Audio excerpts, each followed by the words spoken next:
Hello, viewers. I'm SB, and welcome back to BattleTech. It's been a minute. I gotta tell you, the first part of this year, the first couple of weeks of this year, have not been super great for me. I've been sick a lot, but it's good to be back here and recording again. And I'll be honest with you, I do not 100% remember where we were or what we were doing. Well, when last we left off, we were on this we were hovering in this system, and there were a bunch of terrible garbage contracts that needed to be done, because you should do the contracts, because stuff is worth points. So I did all those, I know that. We have quite a bit of money in the bank, and I also know, because I was just looking at the star map, that we are headed toward the Unwelcome guest Flashpoint next, which is going to take us 14 days to reach. We're working for the Free Worlds League against House Steiner here, so hold on a second. I know we were kind of working up our rep with House Steiner. Where are we on that? Okay, so we're at 30 with both of them. I don't know a ton about the faction interrelations and stuff. Like, if we're going to choose one of these two to be friends with, I'm looking at who has the worst enemies list. So this is Karita, the Capellans, the Taurian Concordat, and the Pirates. I think everybody's enemies with the Pirates.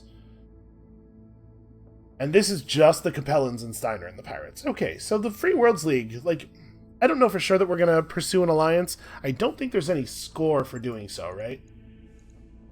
You get score for pushing reps around, but you don't actually get any point bonus for being allied.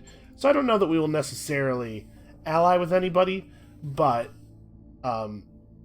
it does seem to me that trying to push rep up with the Free Worlds League is maybe a little bit less dangerous than trying to do it with the Lyran Commonwealth. So yeah, I have no major concerns about the amount of, or the rep trade there. What else is going on in this Flashpoint?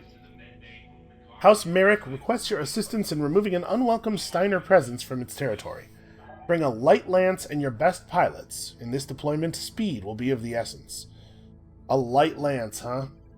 It does say that there are no tonnage restrictions in this Flashpoint, and that there's no consecutive deployments. This I guess is just flavor text. It's weird, though. Alright, so 14 days. What does 14 days look like on our repair schedule? I know that I sustained some minor, what you might describe as cosmetic damage to some of our mechs while cleaning up those missions. You can see here we'll be pretty much back at full strength in 14 days. The Hatchet Man won't quite be ready, but it looks like we're not going to need it. As far as pilots go, Saber is the only one who'll still be out. Yeah, okay, I think we're ready to get moving here. Hold on, before we do, though, we should check in at the barracks. Where are we at? I'm here. XP-wise. We have lots of XP. I don't think I spent any XP I made from those missions. So, everybody's passed, a lot of our like, 18 pilots are past all of the important thresholds. So I think at this point, just pushing gunnery on everybody makes the most sense. Mech warrior training complete. What's up, Commander? Okay, you don't have sprint yet. You definitely need the sprint bonus. The sprint bonus isn't even necessarily really about combat, because you don't sprint that often in combat, but it is some more about unit cohesion during non-combat sections, so that when combat kicks off, we don't have people, like, weirdly behind. And then, from there, gunnery, right? Training confirmed, Commander. The upper points of guts and tactics are certainly useful, and like the extra 15 points of overheat threshold can be pretty valuable for some people, although I think it's less important for people who have the cool invent. Oh, you still need quite a bit of work to get to the sprint bonus. Training complete. Yeah, the squad's coming along. Feeling pretty good about where people are. You still don't have the sprint bonus. Okay, Mech finally. warrior training complete. Receiving you. Yes, Commander. You're Stand by. good, you're good, Waiting for orders. and Sand Cricket. Sand Cricket has actually pretty much everything that's super important. Okay. Training confirmed, Commander. We do need to pick up some more pilots, I think. Are we able to hire here? We are, okay. So do we want to grab somebody? 5473. I think this guy's okay. He's Bulwark multi-shot. Here's a question. What are we missing? What are the skill combinations that we are light on that I would like to have more of? We don't really have that much breaching shot. We only have 2 people with it. I also don't really use it all that often, to be perfectly honest with you. But, like, having somebody with breaching shot in a mech that has a single big gun, or like the missile boat where you have an LRM-20 that's doing 80 damage, and then also an autocannon or something, you know, you can spread out your shots and get through a lot of annoying bulwark approaches. So maybe I want to pursue more breaching shot, and if I want to do that, that pilot's actually a really good fit. Yeah, alright, let's pick that guy up. I don't know how many more pilots I want to run, and obviously every pilot that we run is a drain on our finances every month, but we have an awful lot of money, and we're past a lot of the really expensive Argo upgrades. Yeah, let's bring this dude on. So what are we looking at here? A mercenary recruit, Canopian commoner. He is a hired killer. I mean, we're all hired killers. Killing for money is surprisingly easy and lucrative as long as you aren't caught. Those inclined to the moral detachment needed for this sort of work find themselves in high demand throughout the more lawless regions of the periphery. Again, we're literally all hired killers. That's what we do for a living.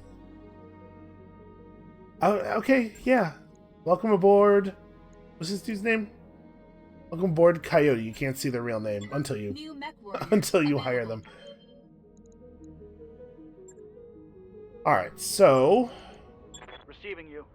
Edward Coyote Mathis. Yeah, I think we'll push him up gunnery until he has breaching shot. Because right now, the 2 people that we have with breaching shot, we don't have anybody who has breaching shot and also bulwark, which means that these 2 aren't super great at like standing up close and fighting people. This will be a good expansion of our capabilities. I wouldn't mind picking up another person with improved initiative as well, Master Tactician. Alright, well, we'll find time for that, I'm sure. Let's get in the sky, shall we? I mean, I guess we've been in the sky this whole time, but let's get into some different sky. Because I got strong feelings about getting paid and also Lost Tech. Bring a light lance and your best pilots. 4 skulls. Alright. We got everything queued up. We are ready to move. So we have 804 days remaining. I feel like we've made really, really great progress through the first third of our campaign, which is now coming to a close. I do not think that there's nearly as much progress to make over the rest of it, honestly. We're getting pretty close to capping the effective... We're getting pretty close to the effective weight cap. We have a lot of real heavy mechs now. So we're not going to see like the leaps and bounds in performance that we've been seeing. I wonder if maybe 1200 days is not...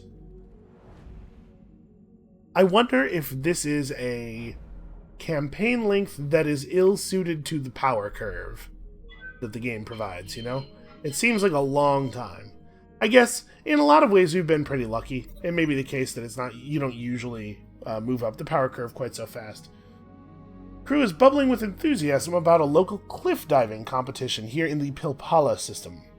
In the morning briefing, Darius says Helibor has requested permission to compete. Given the general interest, I'd like you to make the call. Samiri says, oh, let him go. It'll be entertaining. Yang adds, you could send us, or them, all, to cheer Helibor on. You know, it'd be a bonding experience. Alright, well, if we deny the shore leave requests, I assume we'll take a morale hit. That's probably not a big deal. We have plenty of morale to play with. I also don't think it's a big deal to pay 25,000 C-bills for what probably will end up being a morale boost. I'm just going to do this. 25,000 C-bills is a small enough amount. It's like a rounding error at this point. Alright, Helibor returns to the Argo later that week. You find him in the mess hall, head hung low over a plate of barely touched food. The crew who also attended the competition are trying to cheer him up. Commander... Helibor has a Jersey accent, right? I'm not going to do that here in the dialogue.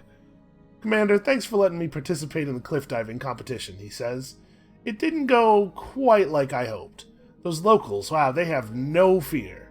I dove fine off the first couple tiers, but after that, well, it's a long way down to that water. So Helibor has gained the cautious tag. This is a permanent tag. That's interesting. I wonder how that'll affect things in the future. He has gained low spirits, which means his abilities are going to be more expensive for a little while. He's not on the A-team anyway. It's not probably a big deal. We lost the 25,000. Yeah, we gained morale. That's fine. That's an okay outcome.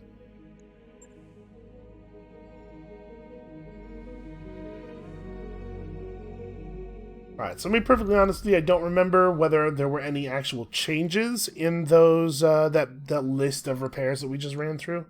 Hold on. Don't jump into the Flashpoint just yet. First of all, let's go look at the store. We are in friendly-ish territory, so they got a whole Wolverine available for us. Also, 2 pieces of a Banshee. We can almost build a Banshee 3M, which is just like an even heavier Grasshopper. And it's 8 energy weapon mounts and 6 support weapon mounts. Isn't that exactly what our Grasshopper has? No, our Grasshopper's 716. That's right, the missile pod in the head. Huh. Well, I mean, if we were to pull a piece of a Banshee from somewhere, I would gladly complete it. We might. How expensive was that? I'm wondering if it's worth it to just buy the 2 pieces, even if we don't find one here, just to have them. We have a +2 resolve comm system. 2 very bad stability gyros, although, I mean, 0 tonnage. These are basically free to install. I think we might be low on jump jets. Right, are we... Yeah, I have 0 assault jump jets and only 2 heavies. We'll probably buy some of those. It probably doesn't need to happen right now, though. Okay, yeah, I guess we're good. Let's just quickly, here in the mech bay, click through some of our mechs and make sure that I remember... Yeah, everything's pretty much as we left it, right?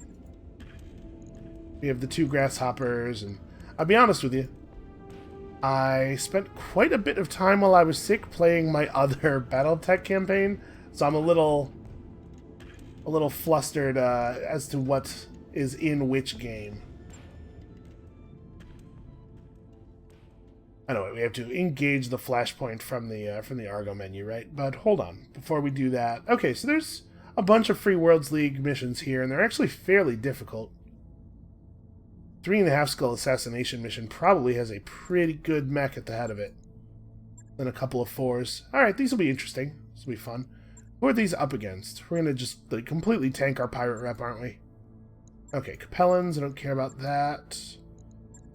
Yeah, man.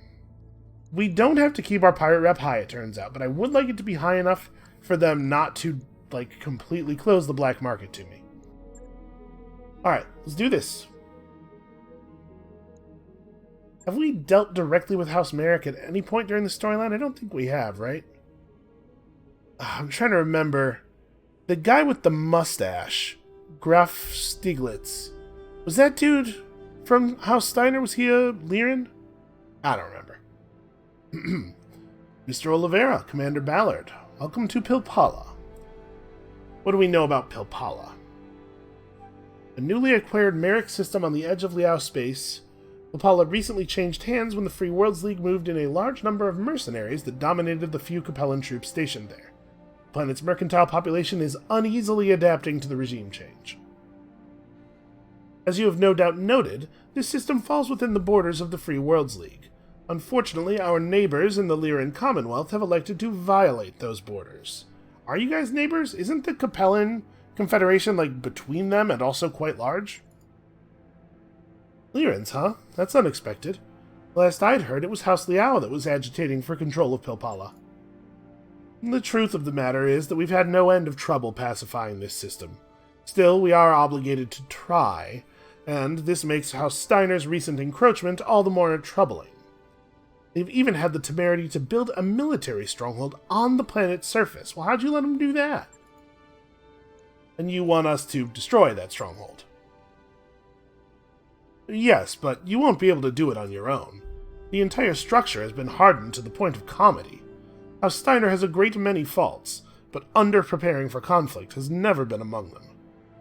And from your mouth to the gods' ears, so what kind of support are you going to provide us here? Our Long Tom batteries will be at your disposal. I've never heard of that. What is that? The largest and most devastating heavy artillery piece to be employed by the Great Houses during the Succession Wars. Capable of hammering a fortified structure flat at extreme range, Long Toms are more commonly employed as siege weapons than they are for fire support. They'll also be supported in the field by Gwydion Company, a mercenary outfit from the Duchy of Tamarind.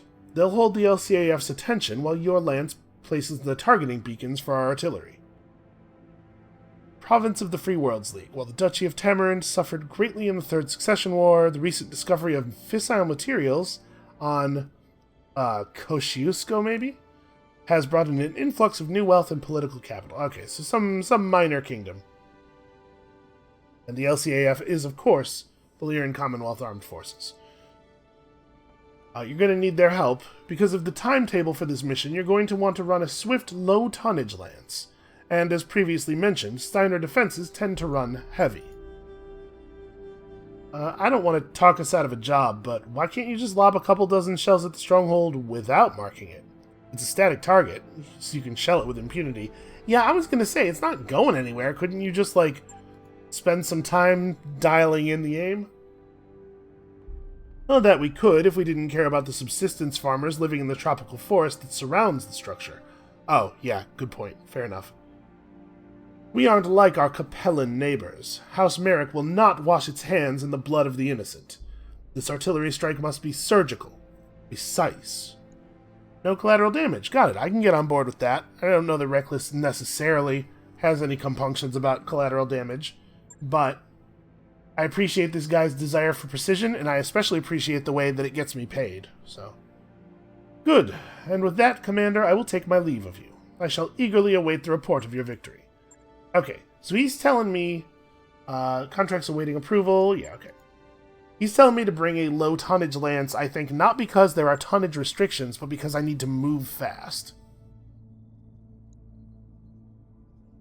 House Steiner has constructed a military stronghold within our territorial boundaries. We have artillery in place to destroy it, but we need you to place targeting beacons. Okay, let's talk about mech speed. So when he says low-tonnage lance, he's probably thinking about, like, it makes me think of things like a Jenner, right? We have some Jenners around here somewhere, don't we? Let's see. So the movement speed of a Jenner is considerable, right? Now, you don't get the detailed tooltip in this view, but 7 jump jets means a 7-space move, basically. But most mechs have about 4 move, right? That's like the baseline. And we have a bunch of stuff that has 4 move. I wonder if they're trying to make it very clear to me that mechs with 4 move will not be sufficient, that I need to actually bring something faster than that. But we do have improved sprint on, like, all of our pilots at this point. I wonder if it'll be enough. And mechs with 4 jump jets, you know, like, we actually have quite a bit of mobility on some of our guys. Like, I'm wondering, do we actually need to drag a Jenner out of storage? Do I have anything else that's fast? Like, do I have any mechs that are a little bit heavier, but...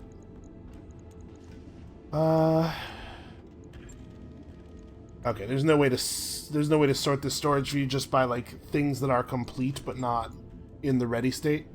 Okay, we have a Kintaro that we could drag out that has 5 movement. Shadowhawk has 5. Do we have anything prepped that has more than 4?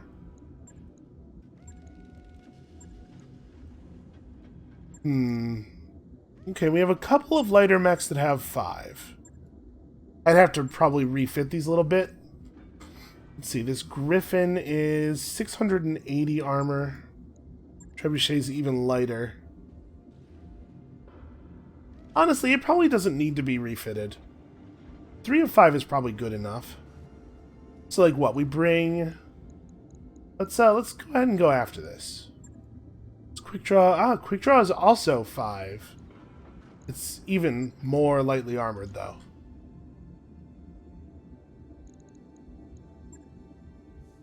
I'm really concerned about the 4 skulls.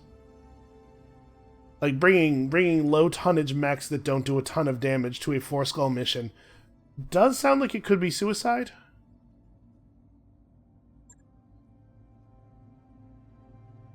Yeah, alright. Okay, so what are we gonna do here? Let's go maybe 3... Yeah, wow. There's no middle ground here. It's either enough salvage to take home a whole mech if you get one, or the garbage can, salvage-wise. Alright, let's do it like this. Obviously, the money is not... we're not desperate for it. Okay. Let's bring that trebuchet. No, sorry, that griffin. If it needs to run off to some far-off place, it can still contribute some fire support. So we'll go... Do I want to bring both the grasshoppers, maybe? Just thinking about, like, moving fast. Grasshoppers move fast, and also they're extremely good fighters. We're in a jungle biome. That's not murder on our heat. It wouldn't be the end of the world if we brought a bunch of heat-inefficient mechs. Hellebore, you probably need to sit, because you're feeling down. I know you're depressed, so I need you to stay inside. Just confine yourself to your room. That always helps depression.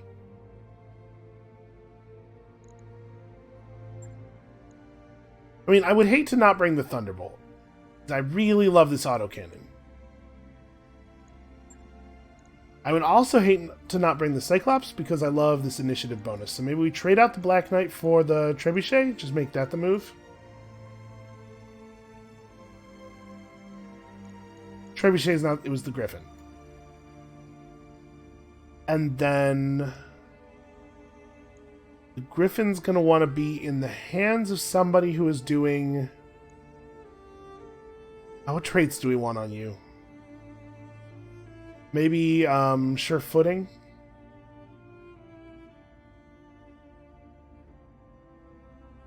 I think it's going to be running a lot. Just give it some extra evasion to help take advantage of, or to help it survive while only having that much armor. And then, like, the Cyclops has some pretty high-yield weapons. So maybe the Cyclops is piloted by Reckless to take advantage of Breaching Shot. And then we have tough people with good heat management in these other mechs. Or I could just have Centurion in the Grasshopper. We could take care of the heat efficiency by just occasionally throwing a punch, right? Yeah, piloting the Grasshopper pretty much comes down to like Centurion versus Hellebore, and I don't really want to run Hellebore at the moment.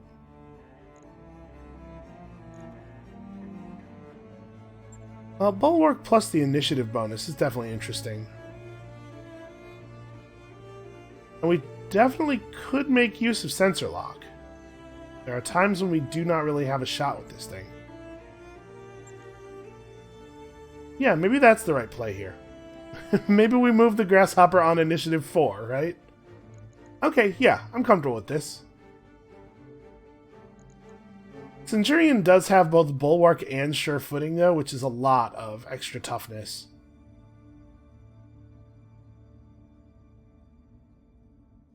And we might need to, like, really book it. Yeah, alright. Centurion's a good pilot for this thing. Alright, let's do it. Let's hope that we are ready to do it.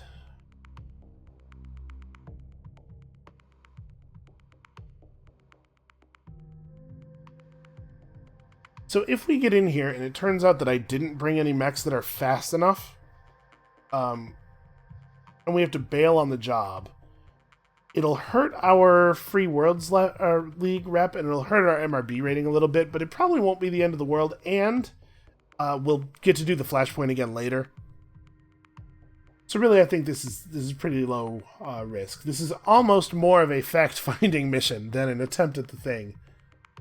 Just gotta figure out exactly how fast of a mech do I have to bring to this to have a chance at it. Command interface initiated. Alright, this is a target acquisition run, Commander. We're gonna mark House Steiner's unauthorized military base for destruction, and Merrick Artillery will handle the rest. Need to get our mechs to the 3 zones marked on our map, plant targeting beacons, and get back out again. You'll need to hold positions in the target zones while they plant the beacons, and you'll need to make sure the regions aren't contested by Steiner forces. Be on a short timetable, so splitting the lance is recommended, and the Op 4 will have you badly outgunned. Thankfully, our employer has sent in Gwydion Company to assist. What's your ETA, Gwydion Actual? Please, please, don't let it turn out that they're not going to show up in time. Well, that'll depend on your people in the field. We've got a Leopard en route, but the Op 4 just brought anti-air turrets online. We're going to need you to shut down their generator before we can even attempt a landing. Okay. So, no ground support then. Alright. Eliminate the Steiner air defenses. Okay, so that's the anti-aircraft generator. I do not have an actual readout on how much HP that is. Alright, we'll have to get vision of it first, I assume. Works for me. So, the deal is, we have 8 rounds.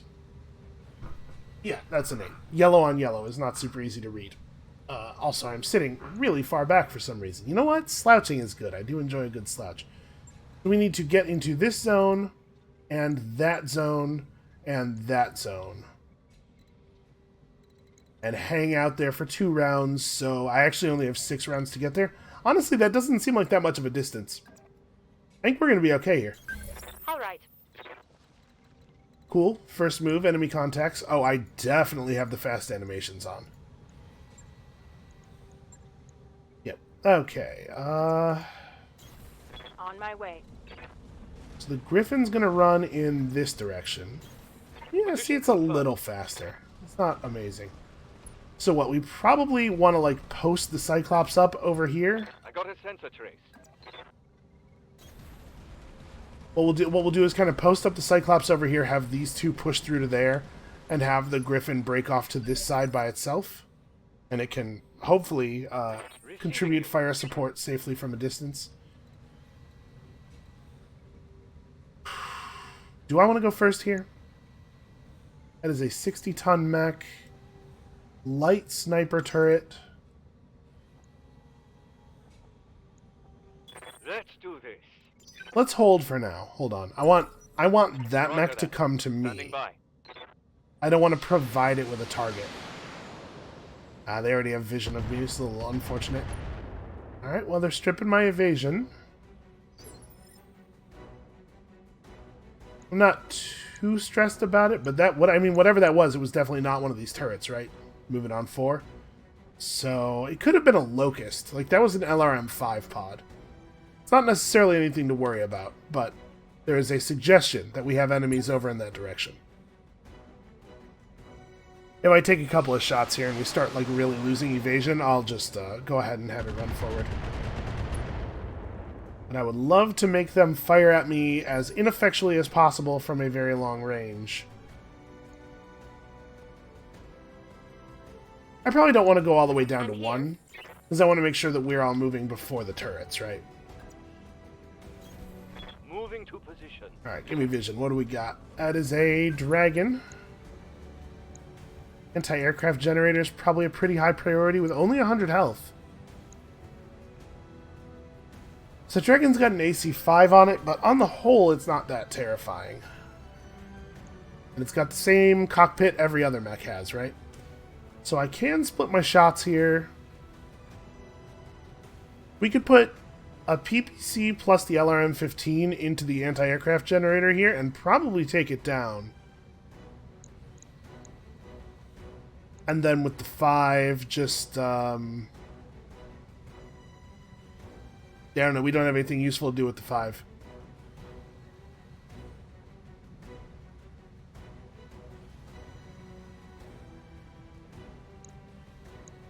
Yeah, I guess I could just, like, put a little bit of damage on this sniper turret.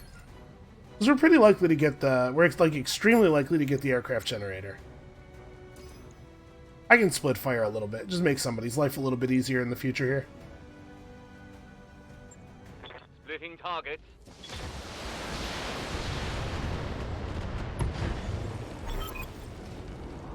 Alright. You focus on getting those artillery beacons planted, and Gwydion Company will handle the rest. Something tells me you won't handle the rest, but this is a good start.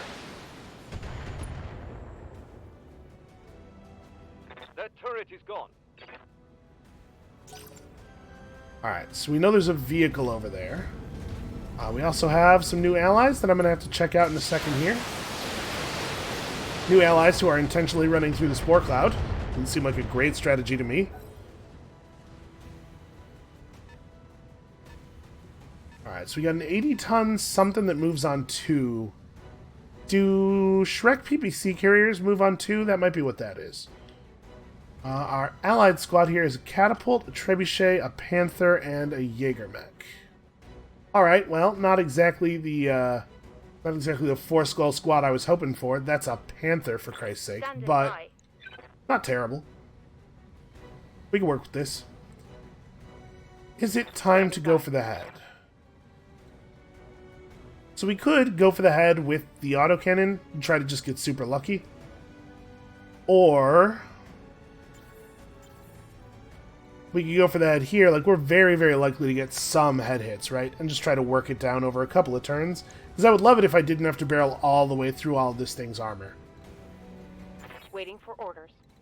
Let's try to get really, really lucky. On the move. Maybe this is greedy. But the maximum possible upside here is very high.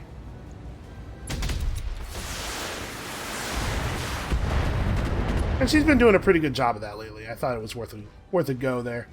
Alright, well, that guy is looking pretty unsteady. Any stability damage at all. There you go.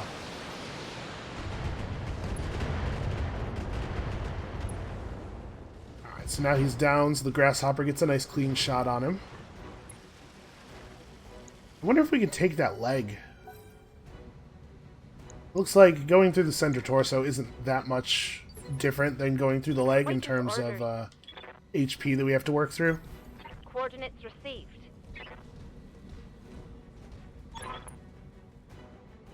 Alright. All Steiner units, focus your fire on the mechs with the beacons. They're marking us for artillery bombardment. I wonder if it is actually the case that their forces will, like, really focus on me.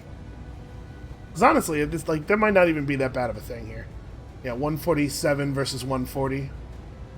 We may as well just core it. It's a little bit easier to direct fire to the center.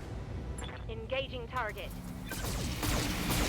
Also, I don't really want there to be a ton of pieces of dragon in the loot pool if I can avoid it, because I don't really want this mech. I'll need a new target.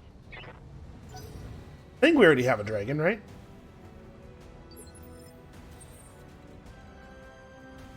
Alright, the Cyclops has no real targets, so we may as well just sprint it forward. Full throttle.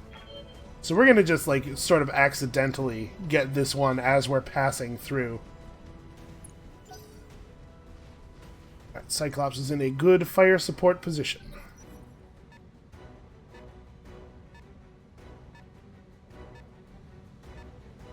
Good to go. How's it going?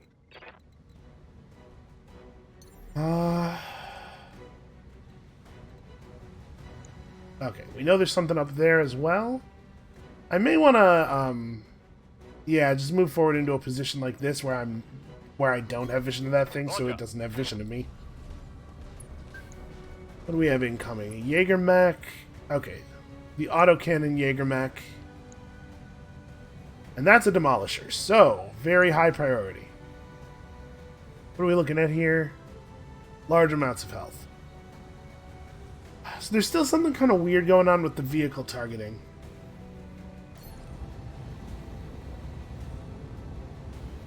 This thing's right side is more facing like the Steiner guys, I think. Yeah, let's go like this. Firing a full salvo.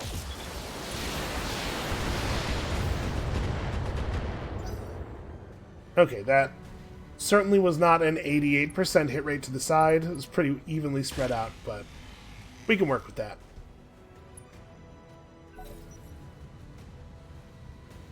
Just need to not let that thing have a real turn, because I will definitely regret it if it does. Got a sensor lock on me.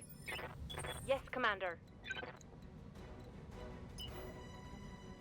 Alright, I think we probably just want to sprint the grasshopper forward. I don't know that I need to fire this turn with it.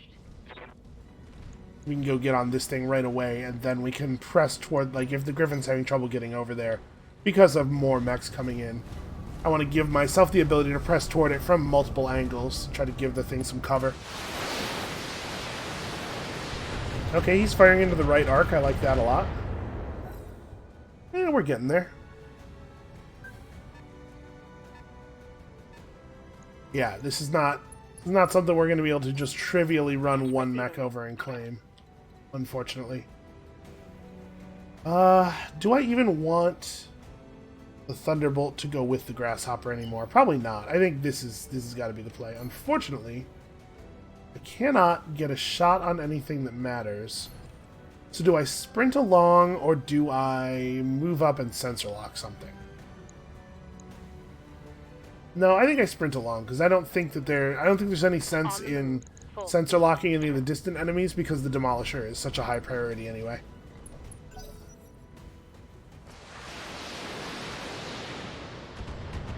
Okay, it's looking real soft. Very, very close here. Maybe not the best time to be splitting targets. Also, apparently they have vision of some stuff up there I don't have vision of. Now, this Jaeger-mech is capable of dealing a fair amount of damage. Oof. Griffin is, Losing internal structure. already basically out of frontal armor. Well, I do feel a little like they kind of just straight up lied to me, right? This mission did not require a light, low tonnage lance at all. How much shooting do I have to do to get through this guy? A frontal hit with the PPC will not quite be lethal. I don't want to give him everything because we have to get started on this Jaeger-mech, right? But I do have to make sure he goes down. I'm going to be a little bit overzealous here.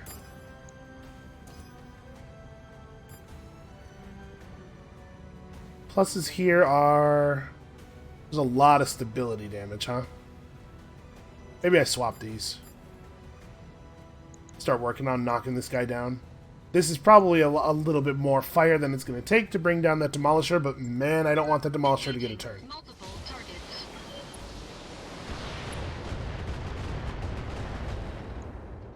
Are you serious? 1 health? Wow. Really, really good luck with the spread on the Jaeger-mech, though. Alright, just 1 hit to the side. There we go. Nice to have friends. I feel like I'm so used to us being hilariously outnumbered. Oh man, I'm actually really worried about this. Okay, I need to get this Griffin maybe back, because it turns out it's not really going to be needed. They can just play fire support from a more Cyclops-type position. Yeah, I had a mission in my other campaign where I actually had to fight 3 lances of mechs at the same time. Damage minimal. They were all like half armor, Locust and Jenner level mechs, but it was 12 of them at once during a base assault. That is a little annoying, let me tell you. Alright, yeah, I'm going to break line of sight with the Griffin, because the Griffin's going to get torn to pieces in a second here. Lifting off. It turns out the Dragon's going to be able to handle this approach. What is this that's trying to creep up on me? It's another Demolisher. Well, I have feelings about that. I'm not going to bother spending the resolve to aim, because aiming doesn't work on vehicles, it seems like.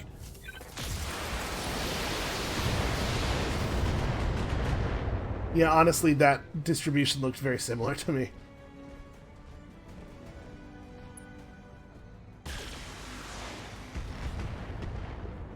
So he does have ammo in that center torso section.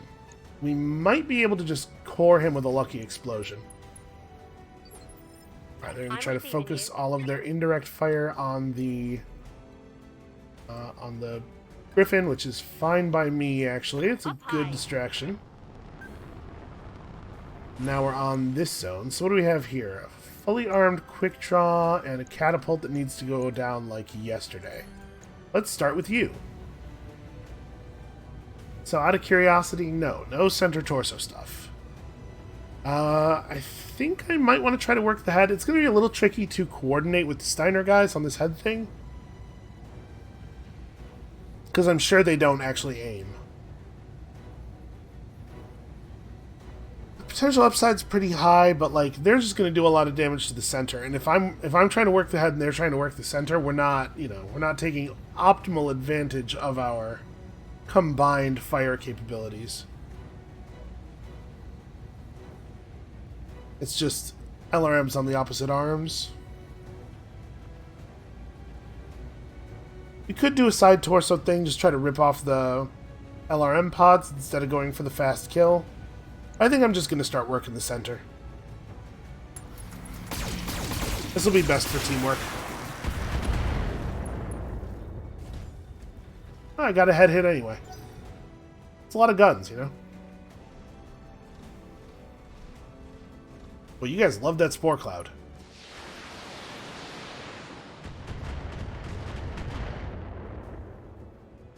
No lucky ammo explosion.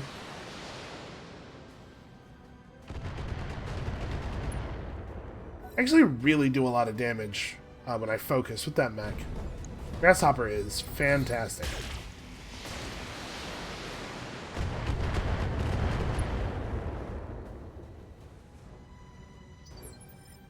Orders. Alright, so the Thunderbolt. Probably, I can afford to jump for the little bit of extra evasion, right? Because I have the I have heat management well in hand, Here we go. and I'm definitely going to overcommit on this Jägermech kill.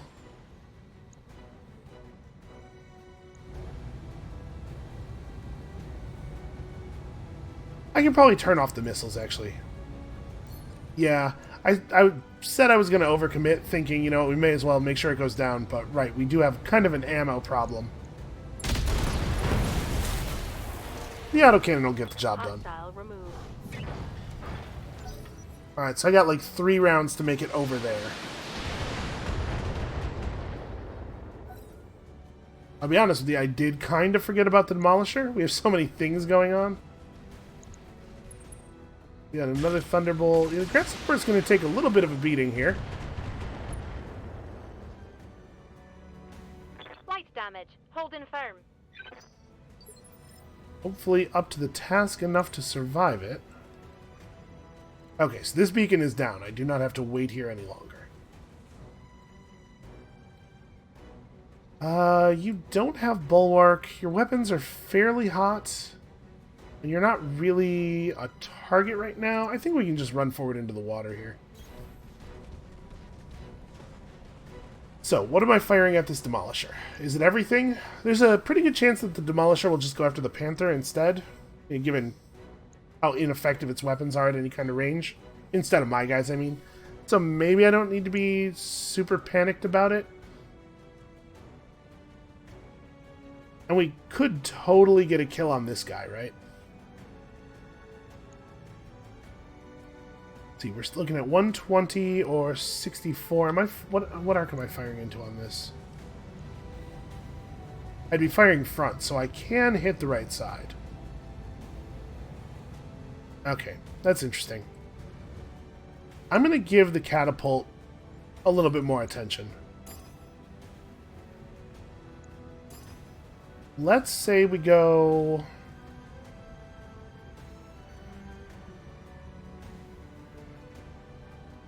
Do I want to do it this way?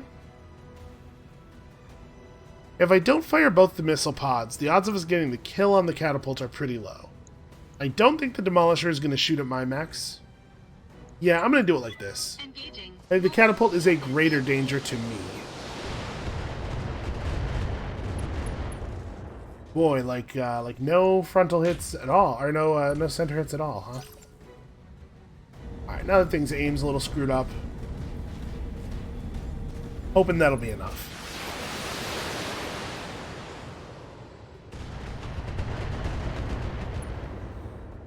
Yeah, all of a sudden we're having a hell of a time hitting the center torso.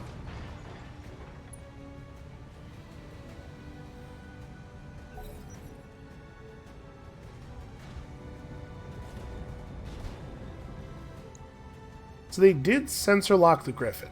I wonder... Oh, never mind. I was going to say, I wonder if it will direct the LRM strike in that direction. Nope, it seems like we maybe just managed to get them to waste their sensor lock. Oh, wow. Okay. Absolutely no interest in the much easier shot on the Panther. Boy, that's pretty bad. I hope Ricochet's not dead. Your opportunity... Yeah, okay. Okay, guy, I'm watching the clock. Also, you lied to me.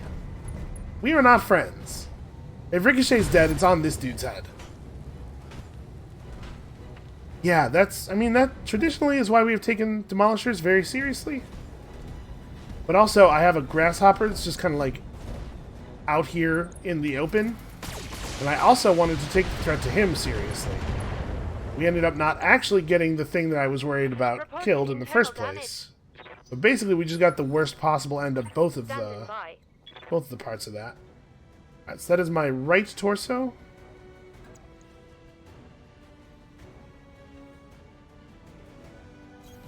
Copy that. This ought to make it pretty hard for them to hit my right side. Pretty hard to impossible. Alright, let's finish off the catapult, right? Shouldn't be very hard to do.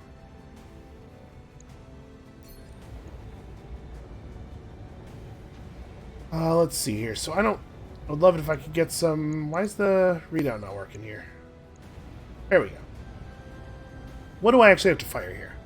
I mean, I guess there's not really a reason not to fire everything. We're generating so little heat standing in the water. It's definitely overkill, but also... Boy, I've had an awful lot of situations where I thought I was committing hard enough and it hasn't worked out. Rather be safe. Yeah, if Ricochet's dead because Devinder Singh lied to me and told me I needed to bring fast mechs when actually totally normal movement speed was going to be way more than enough, I'd be very upset with him. Alright, I'm starting to take some serious hits here. Can we maybe get some support?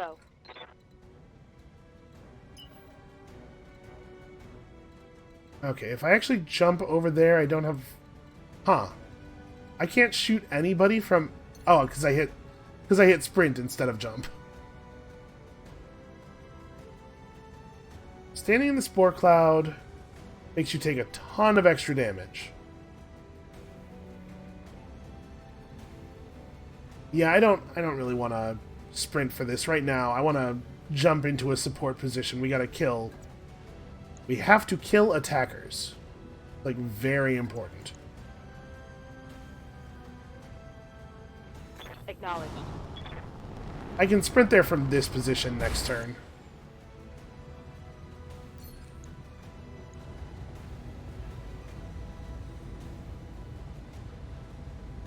Let's see. You do have ammo in your center torso, so honestly, yeah, our best kill shot is probably just going center with all this stuff. Targeting for an alpha strike. Ah, that sucks. Sucks for the autocannon to miss the location. Hopefully they will take my cue and focus up on the guy who has taken all the damage. Nope.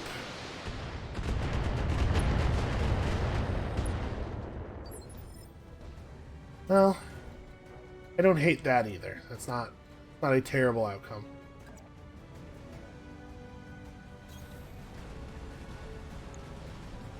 But this guy still has a turn left. I would really hate if he actually got to use it.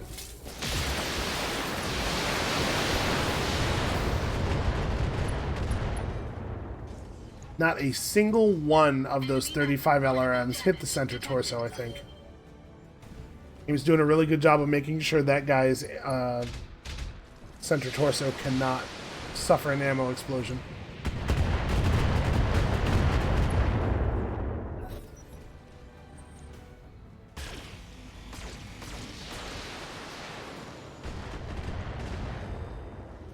Alright, well...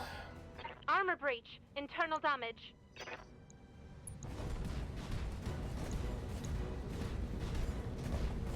He still has 20 armor in his center torso. That's completely insane.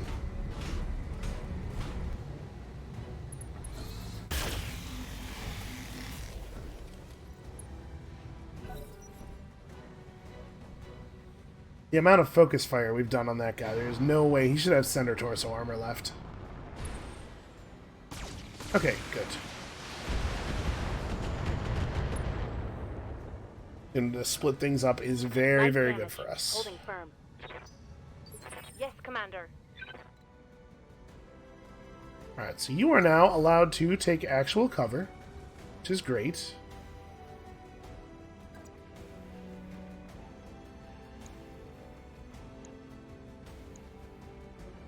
This Thunderbolt has an action available right now, unless I Lifting off. precision strike it.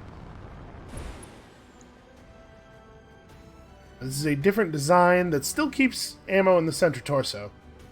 We could try to just go for the head thing. It's going to be tough for our other people to hit that center, because they're all going to be firing into the right arc, except for my Thunderbolt, who might be able to jump into the beacon area and get a rear shot. And he has to go to the beacon area this turn, though.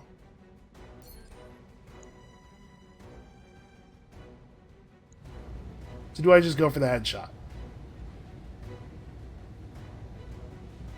The odds of getting it are pretty low. And the odds of this center torso thing working are actually pretty good. I know that it didn't work on the other guy. Okay, that time the focus actually worked. So now everybody who shoots at that guy has a chance of immediately blowing up his torso.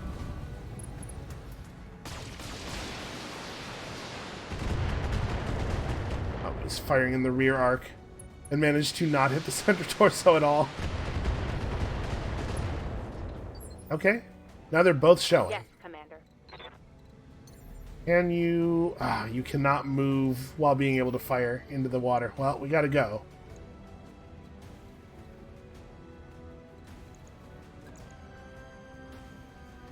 Alright, which side is my autocannon on? Is it the right?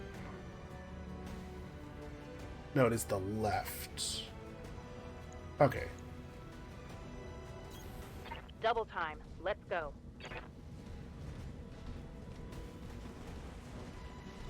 Just go ahead and make sure we get this beacon established. See if me being in the area actually does draw their fire away from the grasshopper, because that would be really nice.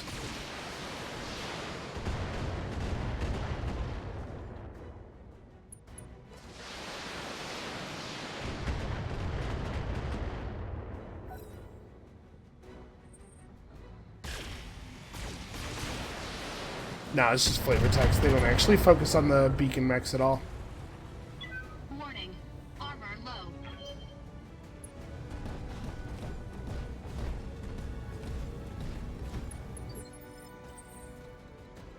Alright, they're working really hard to avoid letting me shoot at those nice, vulnerable, explodable arcs. Yeah, so I can't quite get a front arc shot on this guy.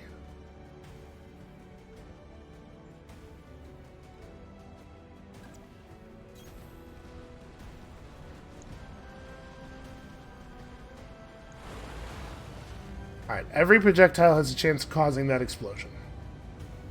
All weapons committed.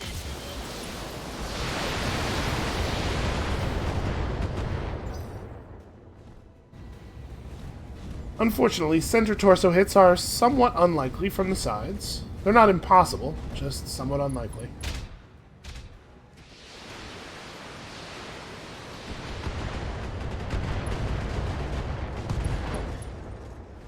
Okay. Alright, that's quite a bit of his weaponry off, and he's in a very, very dire shape here.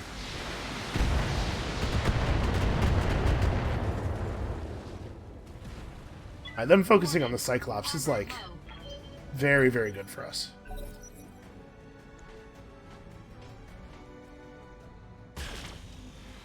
God, I wish we could get a status report on Ricochet right now. It says dead. Okay. You know, I haven't really moused over incapacitated pilots before. I assume that would not say dead if he wasn't, like, dead.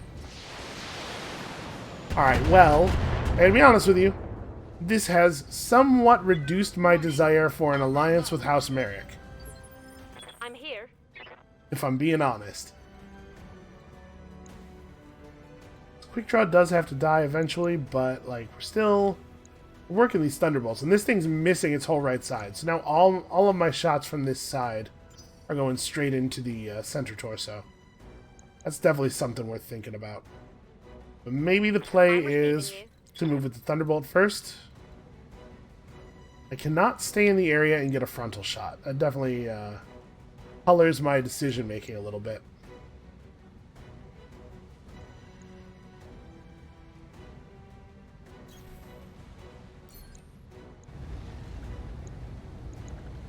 %? Yeah, alright.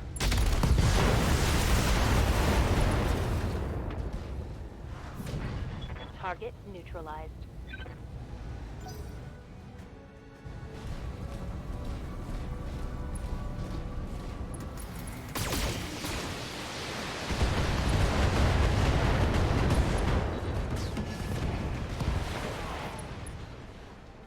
Okay, well, all of a sudden, this is looking, Waiting for orders. this is looking like it's going pretty easy. There's no reason for me to wait, right? I should just fire? Yeah, I should just fire. Do I want to hit him from this side? Probably not. His left side's really healthy. Although I'm concerned that if I make the jump here, my heat is going to be in a place such that I will not be able to actually fire all my weapons. I want to avoid keeping my right side turned toward him. Yeah, let's see what we can give him. The real threat here is the potential melee attack on a future turn. Although, actually, getting to fire the machine guns could be kind of nice, because he does have ammo in this right torso section, and we're pretty likely to pierce it. Engaging target.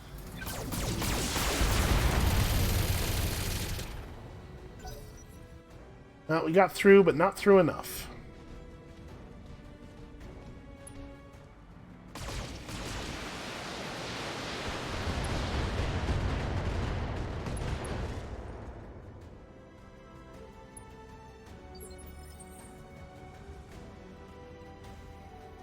He just went to unsteady. I think this will probably be a knockdown, right? Because we have bonus stability damage on the LRM-15. All weapons committed. I gotta say, for a lance of this weight, this one was pretty hard hitting. Enemy mech destroyed. There are definitely a lot of the better 60 and 65 ton mech designs. Come on, people. Let's make it happen. Alright, Observer Actual, this is fire control. Target locked, firing for effect. HE 30 rounds, danger close. Yeah, we should probably back up. Splash in 30. So we should back off, right? I should get away? Get visual confirmation of the artillery's effect and move to the evac point. Where is the evac point? Okay, it's pretty far away, I'm actually. receiving you. For some of us. Moving at full throttle. Really, I guess this is the only area that's going to be destroyed. There's some very finely targeted artillery in the future.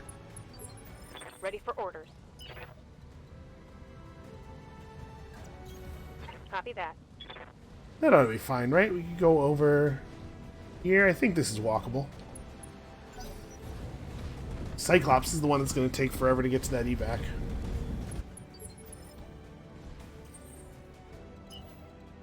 Yeah, I'm very cross about Ricochet. That is an extremely developed pilot that we just lost to basically a lie in the mission briefing.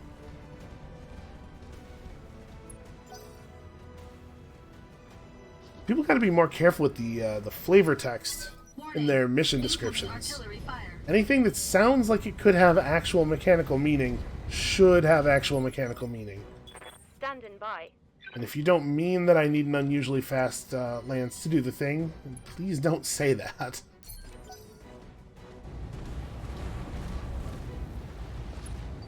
Well, hopefully we're going to get a good light show out of this at least.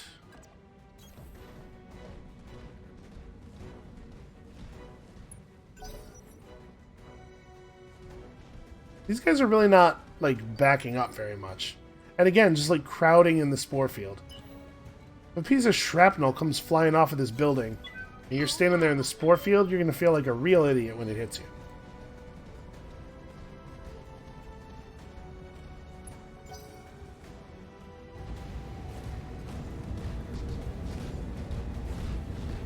He is also coming to the spore party. I mean, listen, who am I to judge? Okay, yeah, those are some remarkably precise explosions. Fire control, this is Observer Actual. Good effect on target. Target's destroyed. To be honest with you, that was a little disappointing. I feel like our weapons explode about that large.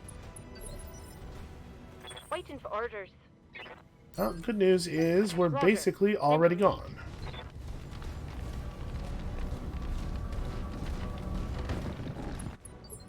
Receiving you.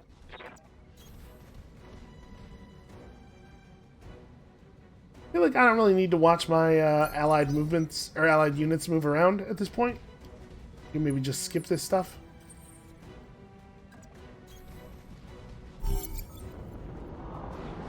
Alright. So there is a small chance when a pilot's mech is destroyed, or when they take a lethal amount of damage, for them to be merely incapacitated instead of killed, but I'm assuming from the fact that the mouse over says dead with an exclamation point on Ricochet, that he is actually dead, and I'm very mad about it. Beautifully done, Commander. That hideous barnacle of a fortress has been cracked in two, and House Steiner has lost its foothold in Merrick space. Our pleasure, Commander Singh. Thanks for the assist, Commander Carnby. Hey, no problem. Gwydion Company will work with you anytime. Yeah, because you guys didn't take any damage or even get shot at all. Not a lot of danger for the kind of pay I imagine they are receiving. Well, the bad news is, took a bunch of loot, took a bunch of salvage. Oh no, Ricochet survived! He's injured for 82 days! He's injured for 10% of the remaining campaign, but he lives. Okay. I feel better about this. And the mech is dead. Do we get to keep all the stuff? I don't know if we'll get these pieces back. But honestly, the Griffin being lost is kind of whatever. I don't remember if we have another one. So it would be nice to have at least one, obviously. Not a lot of compelling loot here. And we could take that comm system, I guess. And then, like, the piece of the catapult. And just kind of something. You certainly have enough normal AC-20s at this point, right? Yeah. 4 is more than we will need for probably the rest of the campaign. Yeah, okay, so we take a piece of salvage. I don't know what. You know, do we have a dragon? I'm not 100% sure. We definitely have Jaeger mechs and quick draws and stuff. Yeah. Alright, let's take that, I guess. Pretty disappointing, overall. Okay, so it did give me back my, the pieces of my Griffin. 5 items received above the 12 we were expecting to receive. So yeah, it just throws the salvage from your destroyed mech in with the rest of that stuff. Alright, 81 days, 82 days, whatever it was, is an awful lot of time, but at least Ricochet was, like, pretty much developed. He's not going to come out of the med bay hopelessly behind everybody else. Does suck to lose a veteran pilot like that. Griffin has been destroyed and could not be recovered. Ah well, Singh is still on my shit list, but not quite as much as he would have been if Ricochet died. Commander, we've just received a distress call from Commander Carnby of Gwydion Company. They're in trouble down on the planet's surface. There's a Steiner kill team bearing down on their position, and their dropship isn't responding. They're requesting our help, but they didn't mention paying us anything for it. Huh, what a strange coincidence. I just got off the line with Graf Alban Stiglitz Bradford, who just happens to be visiting Topala. He has an urgent job for us on the other side of the planet. Standard base destruction gig, nothing fancy, but he'll pay us a mint for it. Okay, so Stiglitz Bradford is our House Steiner contact. I remember kind of liking that guy. Funny that. Looks like someone wants to get us out of the way. I'm of two minds about this one, Lily. It wouldn't be very neighborly of us to leave the Gwydians to twist, but on some level they'd have to understand. We're all mercenaries, and as a rule, mercs go where the money is. What do you think? Do we go to Gwydian Company's assistance, or do we let House Steiner sideline us for a paycheck? Well... So see, this top option, Gwydian Company helped us when we were in a tight spot and it would be wrong not to help them, is not something that I would think the Reckless would actually believe. These people are not our friends. We were doing a job, they were on the same job, we were all, we were co-workers. We were work associates, temporarily. And it would, in fact, be financially irresponsible of me to risk our mechs and pilots for an unpaid job. However, I have a metagame concern here that taking this bottom option might, trash the Flashpoint. We might not get our actual reward, and I do want our actual reward. I want those lost tech items. So I think we're going to go top, even though it's a little bit out of character for Lily. Roger that, Commander. They'll be happy to hear it. And we'll throw our people into the middle of a heavily armed kill team for no compensation at all. Is that what mercenaries do now? Samiri, kind of seems to me like you're not obeying commands. You're questioning the commands. It is if the boss says it is, Meyer. This is a company, not a democracy. Yeah, that's right. We're a company. And as a rule, companies exist to turn a profit. Lost tech items are a profit. Look, I'm not trying to be difficult about this. Honestly, I'm not. But what kind of message will it send if we start tossing our mech warriors into the meat grinder pro bono? That isn't what they signed up for. And again, Lily is like 100% on board with this, but... No, it isn't, but Yang's right, Meyer. This is Commander Ballard's decision to make. End of story. Okay, see, I'm a little less concerned about the Flashpoint being scuttled by the decision now that it's got the Flashpoint decision markers on the dialogue options, because it doesn't say, like, Flashpoint over here. But I'm still a little nervous about the reward structure. Unfortunately, there's too much behind the curtain here for me to feel super comfortable going with the accepting House Steiner's offer. We're helping Gwydian Company. If we were in their shoes, it's what I'd hope they'd do for us. It really doesn't sound right. And also, no, they absolutely wouldn't. That said, we are also, I think, trying to pursue reputation with the Free Worlds League, and this option is definitely going to help us out with that. Yeah, alright. Sticking to it. Message received, Commander. Thanks for hearing me out. I'll get Carnby on the horn and let her know we're on our way. Yeah. It feels a little silly, but I think it's the right move. So, the good news is that most of the damage we sustained there was pretty minor outside of the dead Griffin.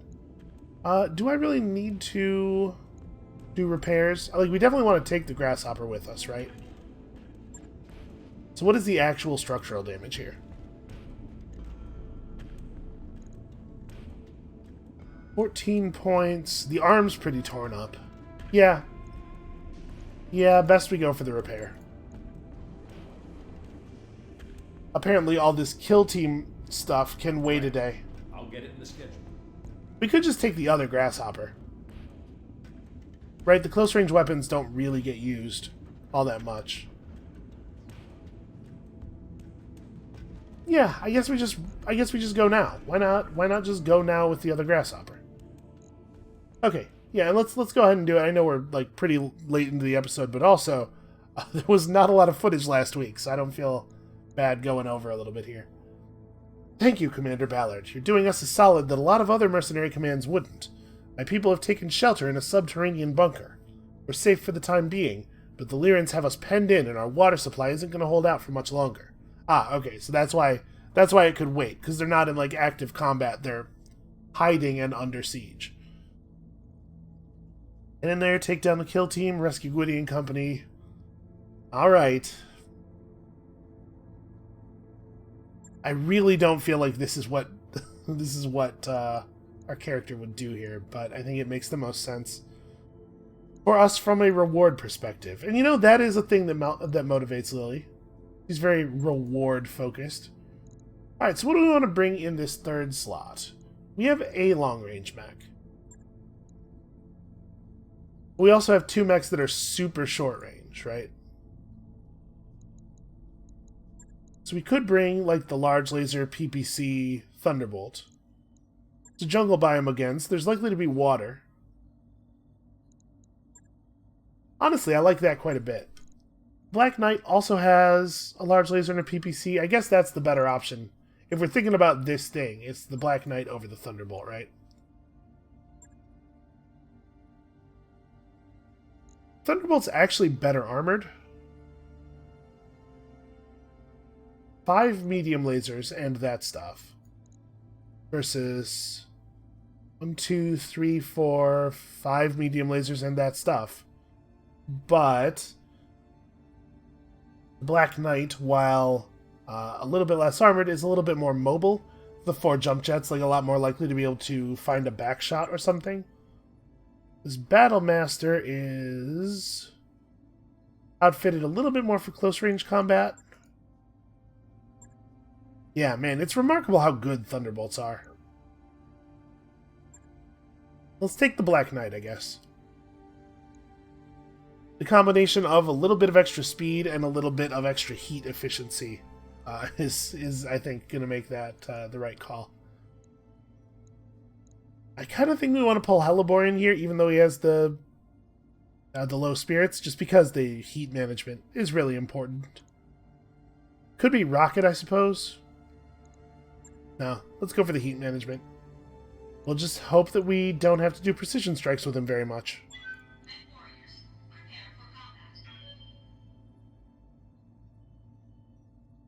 This is a straight-up battle with a 4-skull difficulty. If they're only bringing 1 lance against us, it's hard for me to imagine what that lance would have to look like in order for this to be, like, really terrifying. I think in a battle where we have roughly even max with the enemy, the fact that we have access to morale abilities and they apparently don't, plus, of course, our sparkling tactical acumen, all makes me pretty sure we would do just fine. But if we end up against 2 lances of a similar composition to our own, things could certainly be a little shaky. Thank the gods, the cavalry is here at last. Commander Ballard, you are a lifesaver, and I do mean that literally. Well, hold on, I haven't saved you yet. Sit tight, Caranod. We'll handle the kill team and get your people out of there. You're doing us a solid, Reckless, and I promise that if you get us out of this, I won't forget it. Caranod out. Time to earn our money. Yeah, let's get to the earning of the money. Aye. Move order received. Move order received. Okay, so we're seeing 80, 80, 100. That's interesting. Let's talk about 100. Also a 45 for some reason. They're scout mech. Well, what I think we want to do here is move up into a covered position and get that sensor lock, right? Yeah, that thing is well within sensor range. Something I can do? Standing by. Razor's the only one with sensor lock. Yeah, we're not going to have anybody in good autocannon 20 range here anyway. What do we have over here at 100? An Atlas. Okay, that's a real... Wow. I'm receiving you. What's up, Commander? Somebody needs to go get me that mech. I have strong feelings about this. So, nobody has a weapon that is capable of just knocking the head clean off of a mech in one hit, except for the person who no longer has a turn. So, if we're going to use our precision strike this turn to try to get that head, Good to go. question is, do we go with Hellebore's... Oh, Hellebore can't. We actually don't even have enough. I was going to say, do we want to spend on Hellebore's slightly more expensive precision strike? But no, I guess the answer is we do not. It's going to have to be the Cyclops that goes for it. Heading out. Alright, show me a little bit of vision here. What do we got? A Zeus. LRM-15 large laser AC-5. That's interesting. So I think I'm going to not fire on the Atlas. Well, I don't want to put all my eggs in the headshot basket. In case it doesn't work out, we do need to be able to bring this thing down. Jesus, that's heavy. This kill team is not messing around. Alright, let's go for this shot. Target acquired.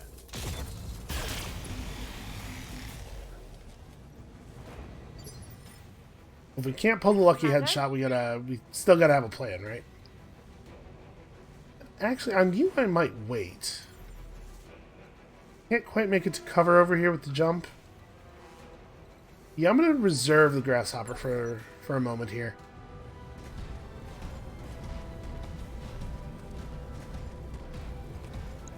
There's the autocannon on the right torso.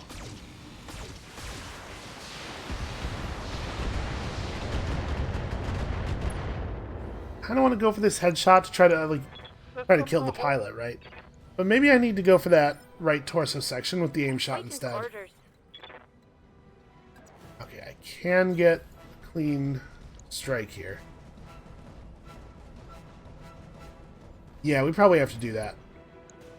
Where's it keeping all the ammo?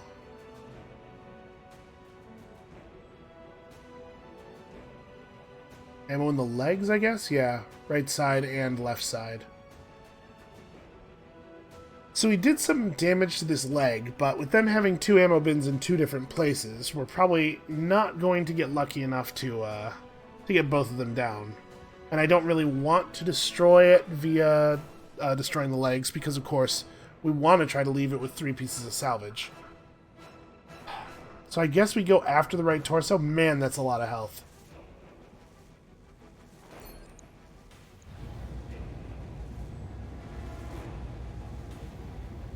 Roll the 18% on the PPC, see if we get super lucky. No, we gotta get rid of the AC-20. All weapons committed.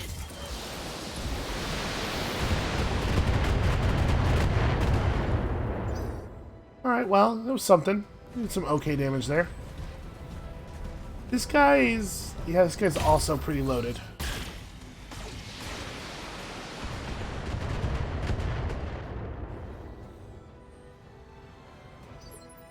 Commander?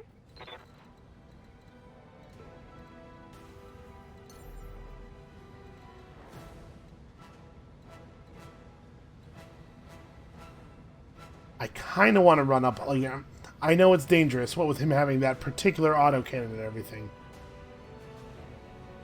Part of me really wants to just charge him. He doesn't get to move until...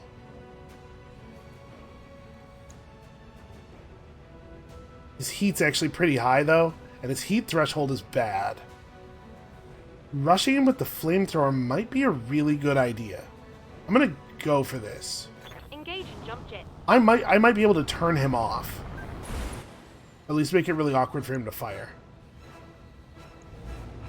So next turn, on our next turn, we get to jump forward again and give him the flamethrowers on our 3.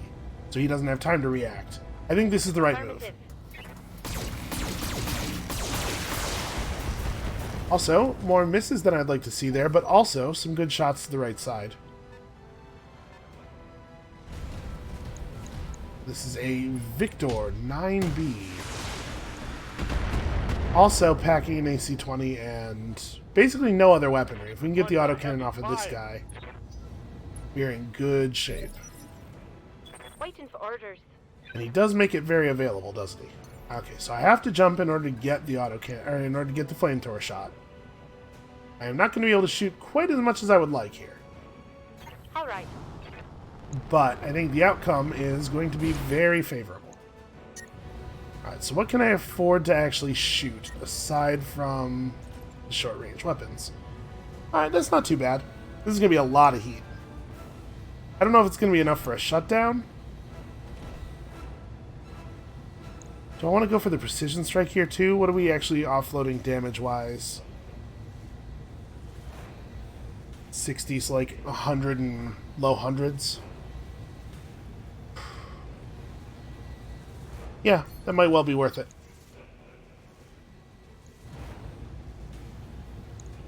Copy that, Commander.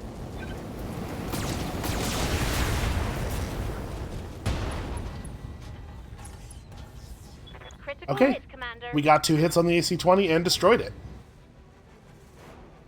Unfortunately, his heat went to critical, not to shutdown levels. Oh, that's a hatchet man that I've just jumped toward. Alright, well. I guess if you're gonna run a 45-ton mech, that is the one to do. Good news is his right side's toward the rest of us. Bad news is I really, extremely do not have time to take advantage of that. Good to go. Alright, so our Thunderbolt needs to have a little chat with this Victor. Where is he keeping that gun? It's on the right side. Can I get... I cannot get anywhere near a right arc shot. We're just firing straight and hoping, basically. I don't have anything on him right now. Receiving you. Interesting. I can't even get a shot. Would the Black Knight back up a little bit? That might do it. Waiting for orders. I mean, I guess the problem with the position I'm in now, I think, is range, not obstruction. Because right from here, I don't have a shot on him either. So I'm actually going to jump forward. This is maybe a little inadvisable, although we're in a position where, frankly, drawing off some attention onto the Thunderbolt might be a really good idea. I wish I had enough resolve for vigilance. I think it was right to go for the aim shot, though. Boy, that's those are bad odds. Would I be better off just sensor locking this dude? No, 120 damage to any location would be a big deal. Obviously, I would have preferred it be on the right, but we might be able to take both those medium lasers off. Some heavy damage. Yes, Commander. Not as good as removing the autocannon, but still 50 damage off of his Alpha Strike.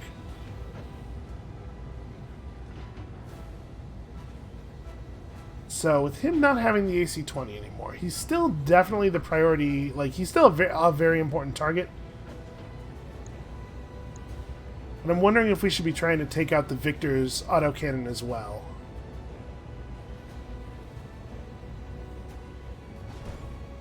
God, I wish I had more resolve to work with. So if we knock off this arm, he loses a medium laser.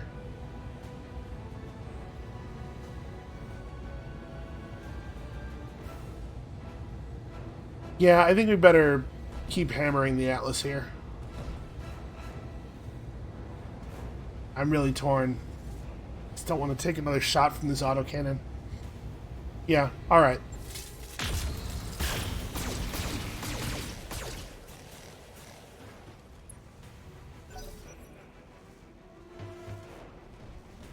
All of my shots are going to the least valuable possible locations. I think that thing's left torso is absolutely Can't meaningless. take much more of this.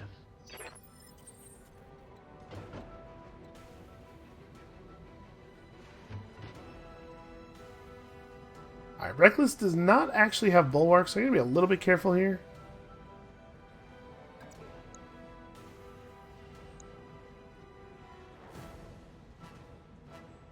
He's not unsteady, so I can't knock him down no matter what. But I could put him at full unsteadiness and make him have to react to that. That would prevent him from moving away very effectively, too. You can't see how many jump jets he has, but... Alright, I think maybe we give him the 15 and give this guy everything else.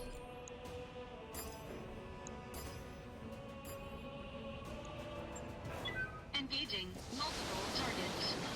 The thing is, if we can keep him in melee range for another turn, it would be a big deal. Okay, so he's unsteady.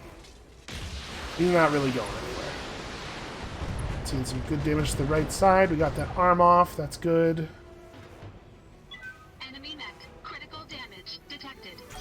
He's still got the dangerous weapon, but he is down to only one weapon now. And you're like firing your guns and stuff at that heat level, huh? Reporting. Heavy damage. Well, just the one gun, it looks like. That's smart. But he's so much higher on heat now. If we hit him with the same full blast of flamethrowers, he's going to lose his... we're going to turn the mech off entirely.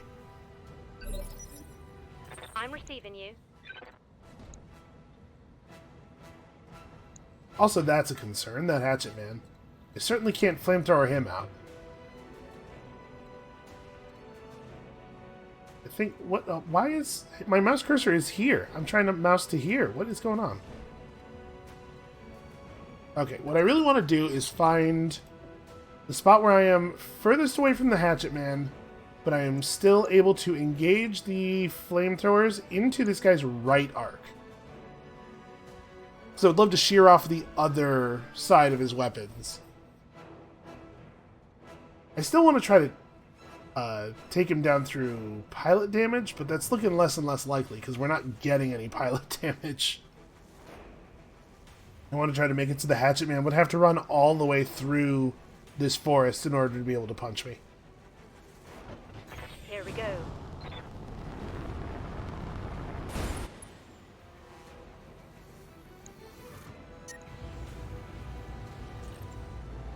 Yeah, so using the resolve for a precision strike here feels pretty bad. We're firing one weapon less even this time than last time. I'm just going to do it like this. Fire in.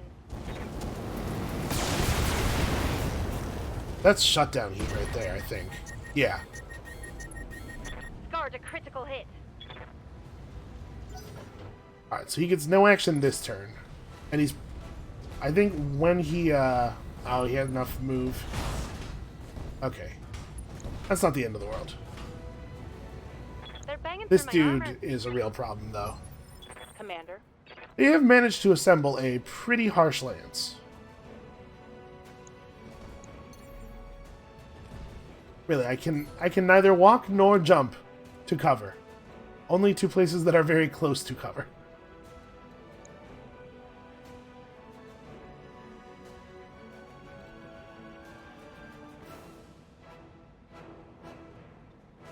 Part of me wants to run up right here and just shoot for the head on the victor. Because if I hit the headshot, obviously it goes down, and I believe we would still get 3 pieces of salvage off of it. And if I don't get the headshot, I'm firing into the body arc, right? The arc where it's missing a whole side. So I'd probably just start the process of bodying it. Not a totally ideal way to spend what is the only Roger that. shot we're going to get this turn.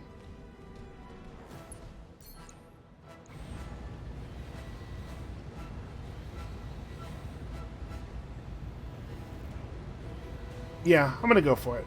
Targeting for an alpha. Okay.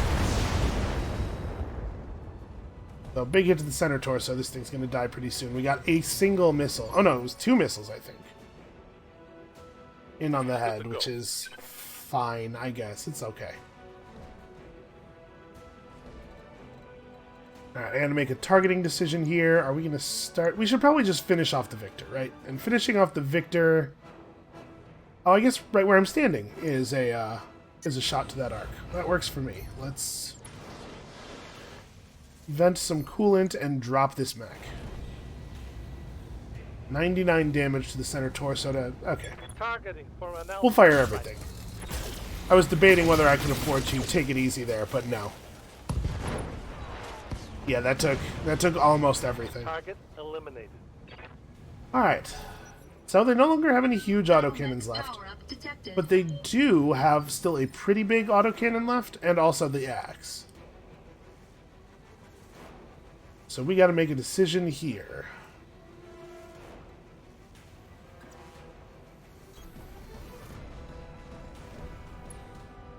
Does the Cyclops try to finish off the Atlas, which does still have a lot of weapons left? And do we fire on the Hatchet Man, what with him having exposed his valuable arm and everything? And not really taking that much damage to get through.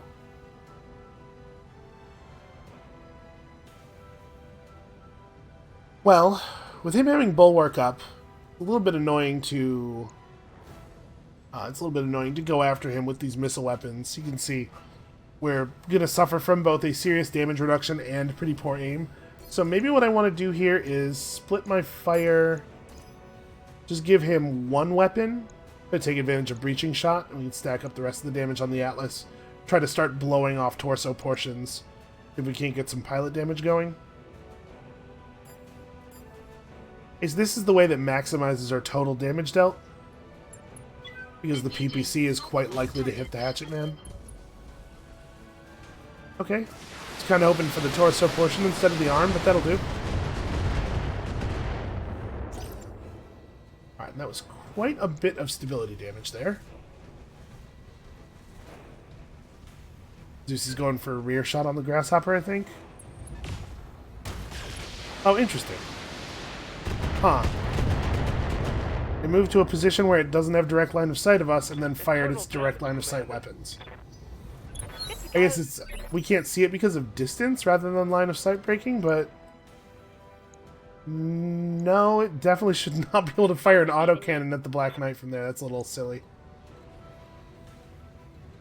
Alright, so from the amount of heat that it's at now, we can get back to critical heat. We will not be able to get back to shutdown. Also, I can't believe that this one spot is cover. I guess these bushes are really going to draw off a lot of damage. I kind of think I have to go after this Hatchet Man. I can ignore his cover bonus from back here. I can't punch him in the back. We could do a DFA on him. What do my odds look like on that? If I do a DFA on the arm side, we're looking at 75% chance to do 180 damage. Which, if it hit here, he's got 40% damage reduction. I think... don't remember whether that works or not.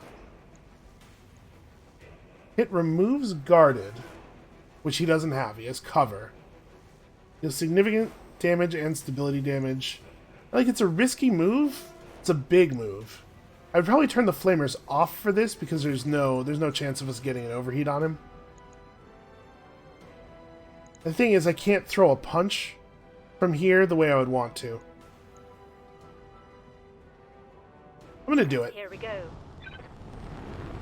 I really need to do like an extraordinary amount of damage to this guy. It just hit center, but wasn't enough for a kill. Ammo explosion. Nope. Okay. Well, a man can dream. Ow. That's a knockdown. Maintain stability. He'll be fine. He'll be fine. That hurts. Receiving you. Okay, good news is this guy is all messed up now. So I think what I want to do here... Really? I can't get into cover? I can't get into cover up here? Alright, well I think what I want to do is run forward and try to knock a torso portion off of this guy. I also want to, I want to aim shot him real bad to push him down to 1 because we can get a knockdown, right? This attack won't knock him down, but this attack plus something else will knock him down. We're going to start stacking up that pilot damage if we want any chance of this at all. That said, I bet this pilot has at least 5 health. Ready for orders. He may have too much stability damage, or may have too much damage to his torso for us to get a pilot kill at this point.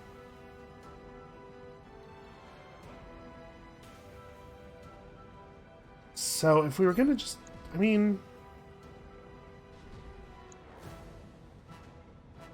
boy, Commander. is it worth trying to get fancy here in order to try to keep this Atlas together enough that I can loot it?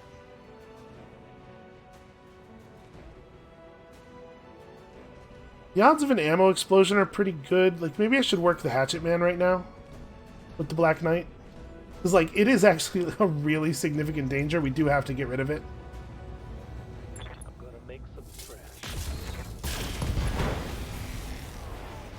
Okay, well I managed not to hit the torso at all, and also to not quite fill the stability damage bar. Cool. Cool, really excellent. Alright, this is where things potentially get really ugly for the Centurion. Ow. Internal structure damage. I might want her to eject.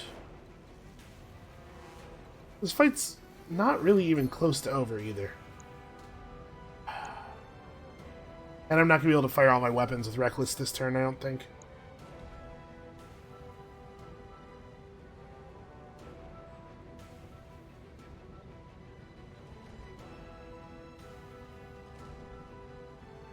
What I want to do here is just fire at this thing, get the knockdown. We can very easily get a point of pilot damage off of destroying the right torso, and then a point of pilot damage off of knocking this down. My big concern here is that if I don't kill this right this second by coring it, it might just stomp on the grasshopper and destroy it. However, if I focus all of the weapons on the Atlas, then their Hatchet Man's going to get a turn before my Grasshopper does, and we're going to lose because of that. We're going to lose the Grasshopper because of that. So, like, this thing also has to die, I believe. Now, it did lose the Hatchet, so it doesn't have the super attack anymore. It does still have its autocannon, though. And I don't have enough center torso health to sustain autocannon fire. What center torso health do you have? 50? Alright, well.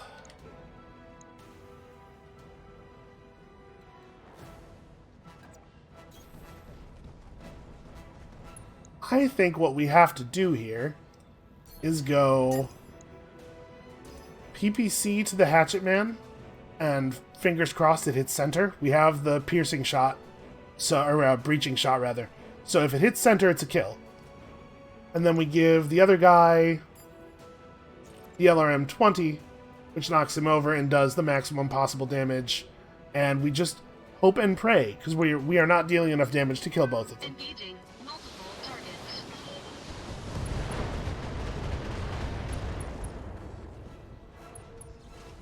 Alright, come on, tell me that for some reason that pilot only had 3 health. Okay, so we did get the Hatchet Man kill. Destroyed. This pilot has 3 damage on him. Unfortunately, he does get up, and he is extremely strongly motivated to melee me now. Well, with him not having any guns. Yep, and it doesn't hit the center torso because somebody upstairs is looking out for us. Oh my god. Okay. I'm taking internal damage. So, Warriors, show 'em what you got. we get to go first here. We have enough resolve. We have enough resolve to precision strike one of them down. Waiting for How much is orders. his? Okay, we have enough resolve to precision strike both of them down to 1 initiative, which means that the Grasshopper does get to get up before they have their turns. Alright, so. Standing by. Hey look, I finally made it back to cover. Not that it matters, because I've not been shot at even once. Location confirmed. I'm going to go for a precision strike to the head. Let's see how you like this. I went really high. I had extremely high hopes there. Ready for orders. Alright, and then somebody's got to precision strike this dude.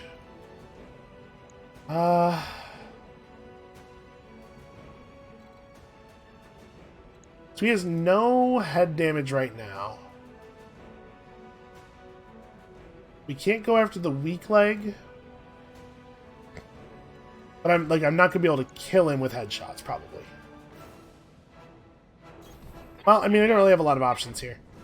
And really, this precision strike is way more about stealing his turn than it is about actually dealing damage.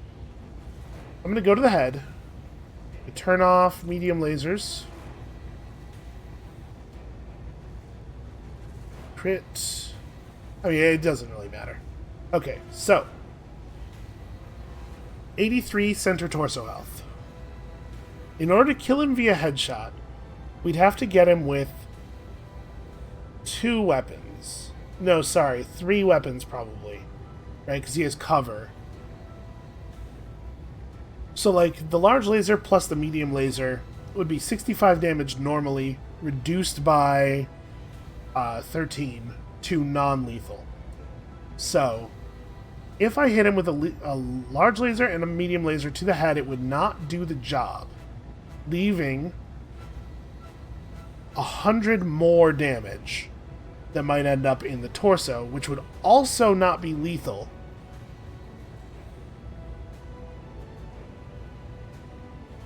I'm wondering if I should just give up and core it. I think we have to. Yeah, I would really, really love to get multiple pieces of loot out of this thing, but I just don't think the odds are in our favor. I copy.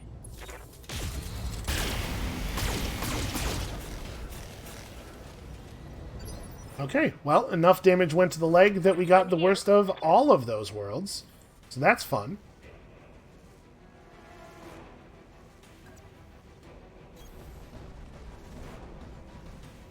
Okay, and then here we don't really get a ton of play. We managed to do just enough stability damage to this guy to leave him stable, so I can't knock him over. We have 11 health left, so the LRM-20 to him should be good enough. Like we do... Nope, that's not gonna work. You do that. PPC to this guy to disrupt his weapon systems. Engaging multiple targets.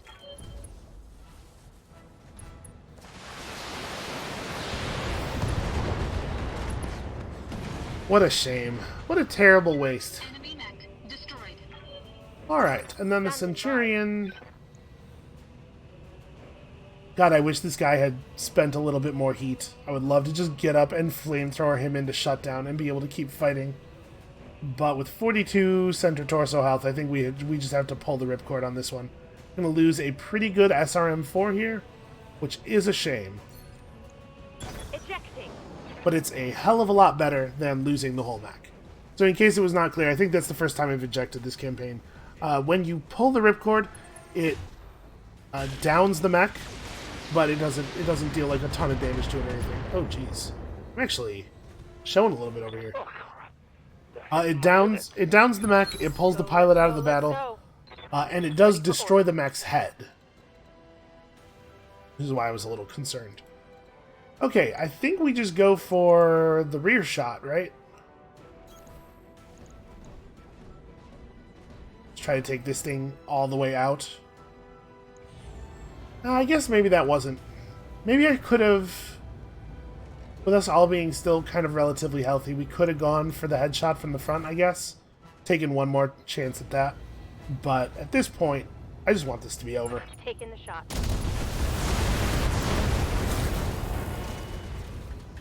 Let that thunderbolt get behind you.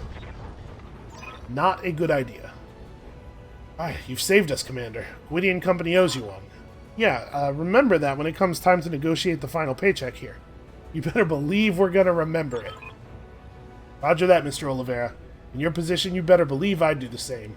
Drinks are on us when we get out of here. Carrying that out. Mission. Alright, well...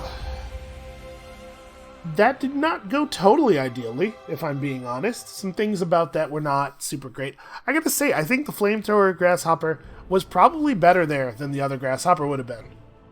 Being able to turn off the Alpha, or the Atlas, for a turn while we were trying to figure things out, I think was actually really useful. Also, our faction reputation with Darius did not change, so that's good. I would hate to get down to hated with him. So yes, he had busted the head out of the mech. So we lost that, plus damage SRM-4, which is a real shame.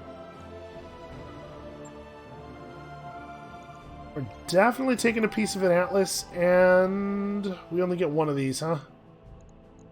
Also, yeah, nothing... Ooh, wow. Okay.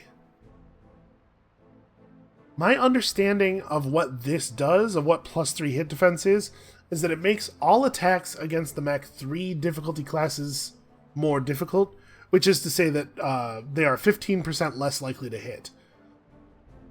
That's a very good piece of gear. We don't have a piece of a Victor or a Zeus, which actually makes me more likely to want to take the gyro. Let's see, we're getting 8 more pieces of gear after the pick. There's so many heat sinks and stuff, though. Yeah, we're probably not getting anything good after our priority selection here. I'm going to take the gyro. Okay, we did get a piece of the Victor after all.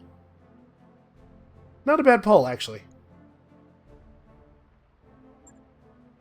Alright, 1 piece of an Atlas. Like I said, disappointing, but it'll have to do, because we were in a position there where there was a real good chance we were going to lose something if we didn't take him down. I took a fair amount of extra damage there because I was trying to drag home salvage instead of just going for the most efficient route to the kills. And it's one thing I really like about the BattleTech system is that you have that mechanical tension. Woody and company has sent along their thanks for the assist, Lily. Commander Carnby sounded extremely grateful. As she'd better be. We just put our people and battle mechs on the line to save her company's asses, and we didn't get paid a single sea bill for our trouble. Well, you never know. Maybe they'll return the favor someday. Now, if you'll excuse me, I've got repairs to see to. That kill team was no joke. Go to it, Yang. Commander, when I receive our payment from House Merrick for the joint operation, I'll send it your way. Alright, let's see what that is. Rare mech upgrade. What does that mean? An exchanger. Reduces weapon heat by 15% for 3 tons. Okay.